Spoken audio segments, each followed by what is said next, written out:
Alright, welcome back to the channel. This is the review for Algebra 1, the linear functions exam. So we look at number 1, it says, does the graph below represent a function? So when we're looking at a graph, the easiest way to check if something's a function is with the vertical line test. So if I draw a vertical line on my graph, and I run that line across my graph, at any point it's not a function if my graph touches this vertical line, and we can see that at pretty much every point except for right at the two ends it touches more than once. So is this graph a function? No. And explain your reasoning. The reasoning would be it doesn't pass the vertical line test.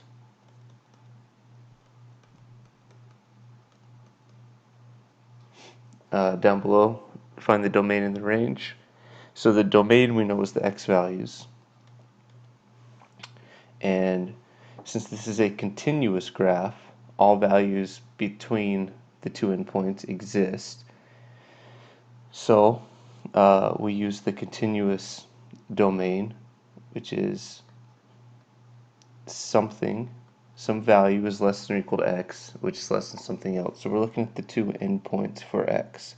So we're looking about what's happening here and what's happening over here. When we look at the graph, it's kind of hard to read, but it looks like we're about -2.5, and on the positive side, let's see, it's 1, 2, 3, 4, 5. So we're right about 4.5.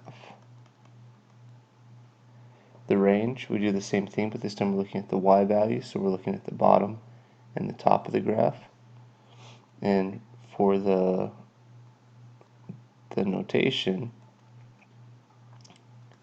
again, since it's continuous, we use the inequalities, interval notation, or not interval notation, this would be set notation. And we have our lowest value is right here at -1, -2, -3, -4. And our highest value is at 1, 2, 3, 4, about 4.5. And then we're asked to evaluate f of 0. Remember, when it says f of whatever, this f of 0, that's our x value. So it's saying x is equal to 0. So when x is equal to 0, we'll actually have two values. I have a value here, and I have a value down here. So f of 0 can be either 1, 2, 3, positive 4, or f of 0 can be -4. Number 2, similar situation, similar question, but this time we don't have a heart, we have an absolute value graph.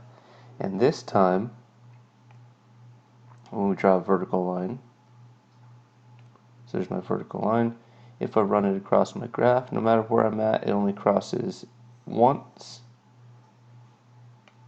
So is this a function? Yes, it is, and it is because it passes the vertical line test.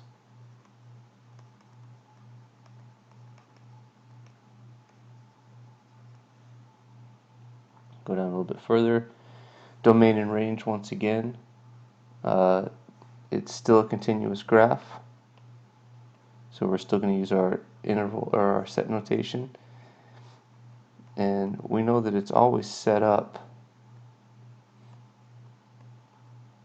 in this form. So our domain, we look at our x values. Well, x, we're looking side to side on the graph, and we notice that we have these arrows at the end which tell me that the graph continues to go as far left as I want and as far right as I want. So that means my graph goes to -infinity and +infinity. Now, for my inequalities, I put less than or equal on both sides, but that's not true anymore because we cannot ever equal infinity, so we just need to say x is less than. And for the y values, we look at the top and the bottom of the graph. Again, for the lower bound, for the bottom number, we have these arrows, which means my graph goes down forever. So we start at negative infinity. But we can only go up until we get to negative 2. So there's 0, negative 1, negative 2. There's the top of my graph right there at negative 2. And once again, we cannot ever equal infinity, so that's just going to be less than. And then evaluate f of 1. So we're going to find 1, and actually I'm going to put my vertical line on that x value of 1, and this is where my graph crosses, which happens to be at negative 4. So remember, f of 1 means what happens when x is 1. So I look at the graph and I find out that when x is 1, y is negative 4. Moving on to number 3. Which of these tables represents a function? I've got 4 tables. First thing we do is we look at the inputs.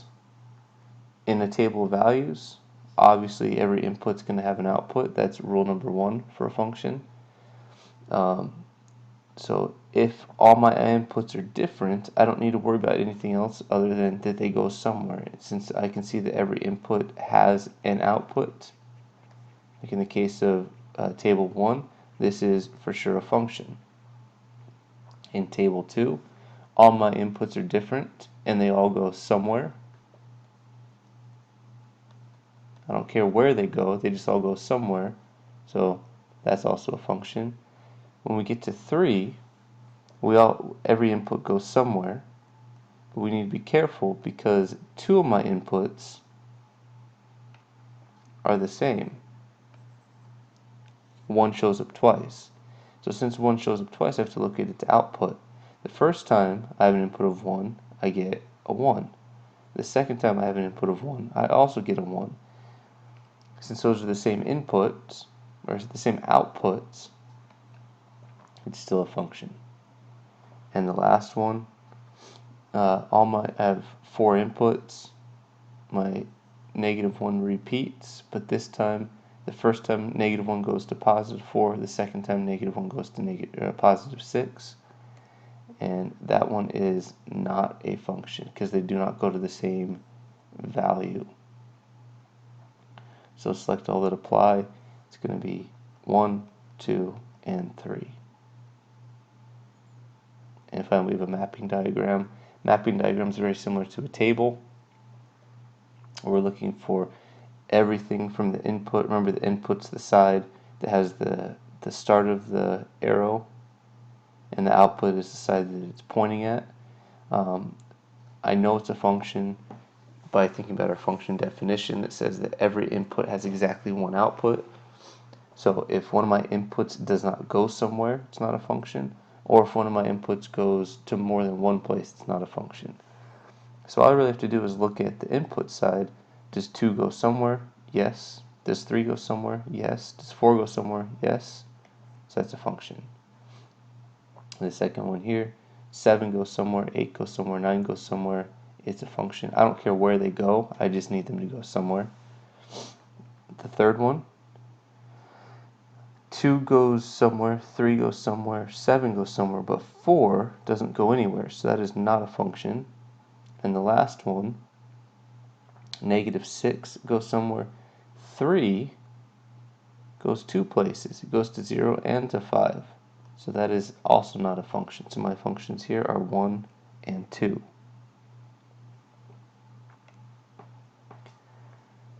Alright, number 5, use the graph to plot a point so the resulting relation is not a function. Well, if it's not a function, it's not going to pass the vertical line test. So I need to put a point somewhere so that it doesn't pass that vertical line test. So if I draw my vertical line again, right now it is a function because I only have one dot at each spot. So what I need to do is add another dot on top of one of the others. So maybe here. So when I graph that, or when I do the vertical line test, it's no longer a function because it crosses twice. I could have really picked any point. I could have put the point somewhere on x equals 1.5. I could have put it somewhere on x equals -1/2, -1.5, or -2.5. Anywhere on one of those would be just fine. So I put my extra dot. It says state the domain in the range of the new relation. This is a discrete graph, so my domain is going to be the set of all the possible x values, which are -2.5, -1.5, -1/2, +1/2, and +1.5. Now, even though this +1/2 showed up twice here and here, I only need to write it once. And my range, again, it's my y values. So I have, we're going to call that 1, 1.5, 2, 2.5, and 3. Those are my outputs. So I looked at all my y values that I cross. Alright, number 6. Sergio has 22 sports drinks for his birthday party. In addition, he's planning on buying some 12 packs of soda if needed. All of the 12 packs cost the same. Sergio is not sure about the number of 12 packs he wants to buy, but he has enough money to buy up to 6 of them. Write a function to describe how many drinks Sergio can buy. So let's see the cost. Write a function. No, I don't know why I said cost. It's not cost. X represents the number of 12 packs he's going to buy. So let's say the total, based on the number of 12 packs, is equal to, so he already has 22 sports drinks, plus he needs to buy some number of 12 packs. So that's going to be 12 more sports drinks, and he's buying X packs of those. So there's our function. It says find a reasonable domain. So this is going to be discrete because you can't buy like part of a 12 pack. You have to buy the entire one. And we were told he's only buying up to 6 of them. So he could buy 0, 1, 2, 3, 4, 5, or 6 packs. And then the range for this function. So range is going to be the outputs. So let's think about what happens if he buys 0 12 packs. So if we plug 0 in up here, he has 22 drinks. If he buys 1 12 pack, he has 34. Then he would have 46, 58, 70. So this is 0 packs, 1, 2, 3, 4. 82, that's 5, and 94 total drinks if he bought 6 12 packs. Alright, number 7. Janelle alternates between running and walking while exercising. Use the graph to answer the questions. Explain your reasoning for each. So we can see her trip. She starts out here. She's moving. She follows that general path in the distance. So did Janelle begin by running or walking? So we talked about in class that when the line is flat, you're not moving. When it's a horizontal line, you're not moving. And then the steeper the line gets, the quicker you're moving. So we can make a guess that Janelle began by walking.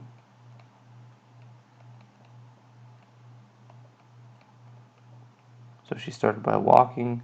And how do we know that? the slope of the segment is shallow. It's not very steep.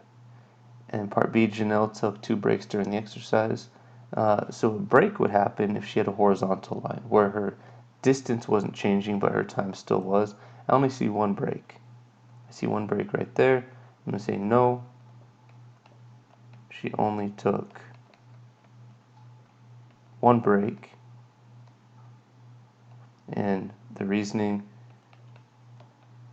there is only 1 horizontal line. During which segment was Janelle moving the quickest? Well, the quickest is going to be the part with the steepest slope, which is going to be that second part. So the second segment had the steepest slope, which is when she was moving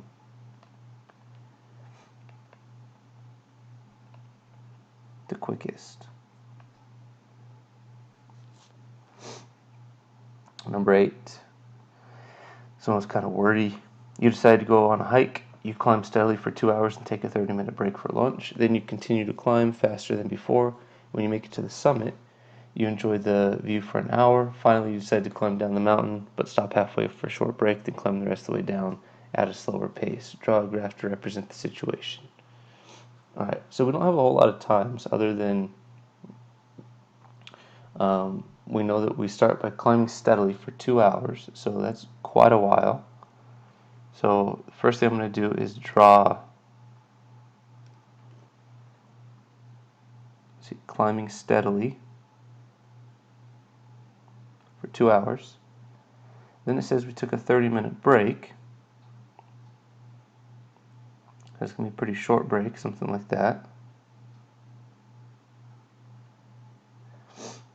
Then you continue to climb faster than before, so we need our next line to be steeper than this first line.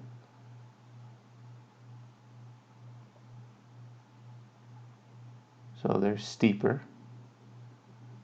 And we'll make it to the summit, and then we wait for an hour.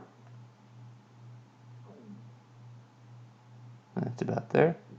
Finally, we decided to climb down, but stop halfway for a short break. So we start climbing down. We don't know how fast we're climbing down, we just know we're climbing down. It says we stop halfway, so we need to be about halfway from our highest height to the bottom, which is about here. We stop for a short break,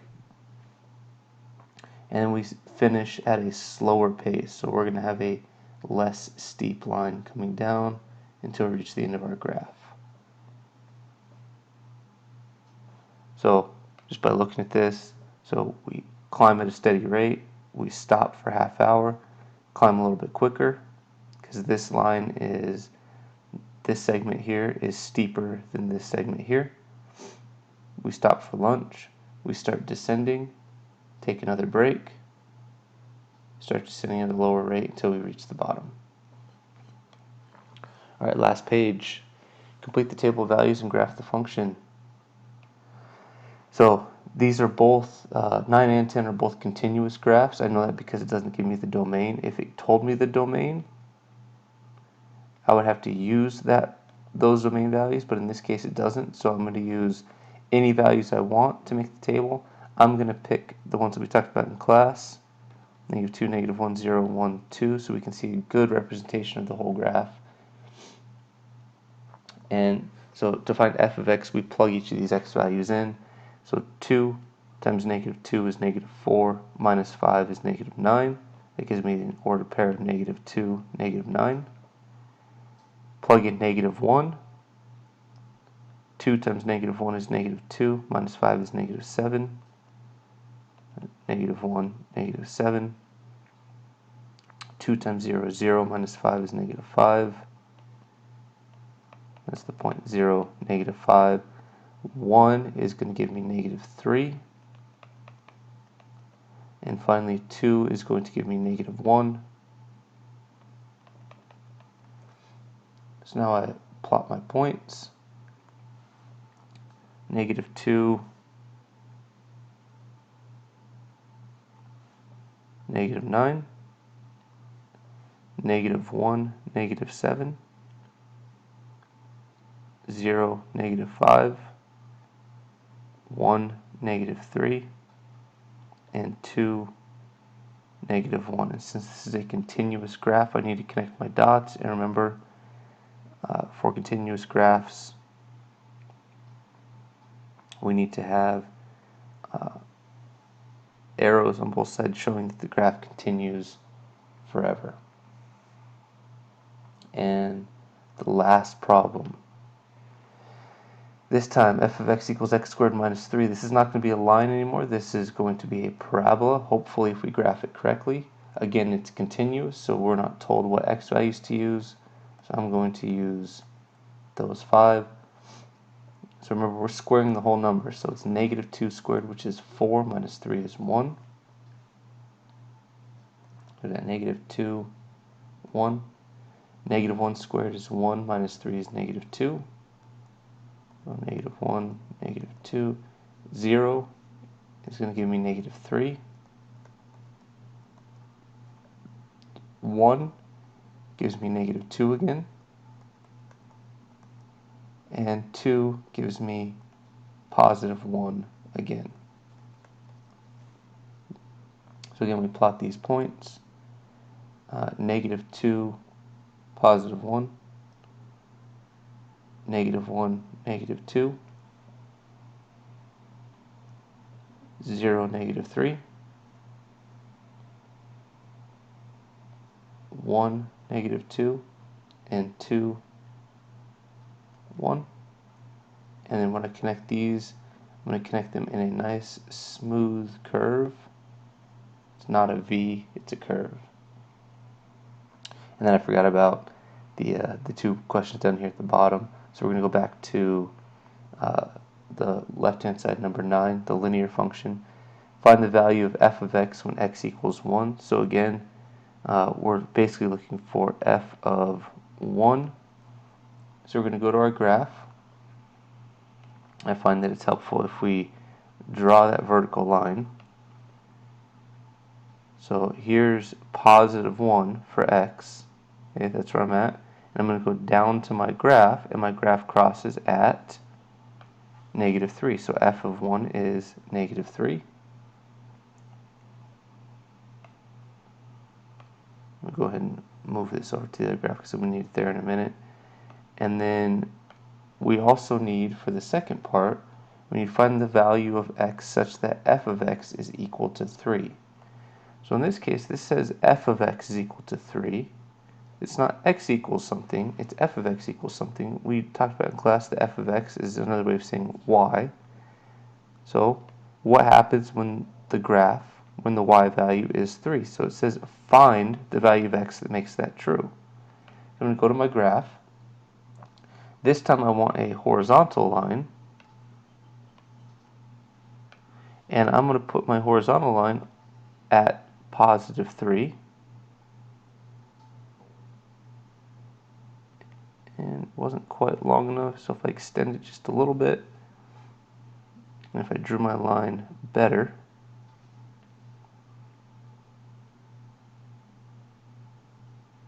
there it is. And so they cross right here.